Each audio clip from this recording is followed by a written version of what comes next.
ఈ మధ్యలో మగవాళ్ళు ఇన్ఫర్టిలిటీతో బాగా బాధపడతా ఉన్నప్పుడు వారికోసీల్ ఎంబలైజేషన్ని ఎక్కువ చేయించుకోవడము, సర్జరీ అనేది అసలు ప్రిఫర్ చేయకపోవడము కామన్ అవుతుంది.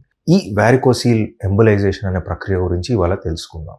సో ఈ వారికోసీల్ ఎంబలైజేషన్ అంటే ఏమాత్రం కోత ఉండదు. అంటే there is no cut, there is no scar, there is no stitch, there is no pain.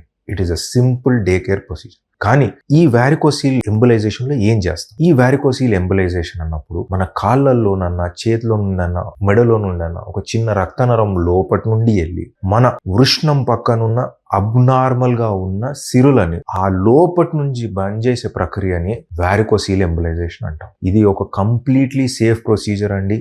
And surgery కంటే ఇది చాలా బెటర్. ఎందుకు అంటే ఒక కట్ ఉండదు, ఒక స్కార్ ఉండదు, ఏమాత్రం నొప్పి ఉండదు. ఆ తర్వాత మనకి ఏమైంది, ఎలా ఉంది, సర్జరీ చేయించుకున్నామని బాధపడే అవసరము లేదు. అండ్ ఈ ప్రొసీజర్ చేసుకుంటే మనం చేయించుకున్నామని కూడా తెలియదు చాలా మటుకు. అండ్ ఈ వారికోసీల్ ఎంబలైజేషన్ కంప్లీట్లీ ఇన్సూరెన్స్ కవర్డ్ అండి. అండ్ ఏమాత్రం ఇబ్బంది లేకుండా చేయించుకోవచ్చు. సో ఇన్ఫర్టిలిటీ తోటి బాధపడుతుంటే సైలెంట్ గా ఉండకండి. ఈ వారికోసీల్ ఎంబలైజేషన్ అనే ప్రొసీజర్ ని చూస్ చేసుకొని నార్మల్ అయిపోండి.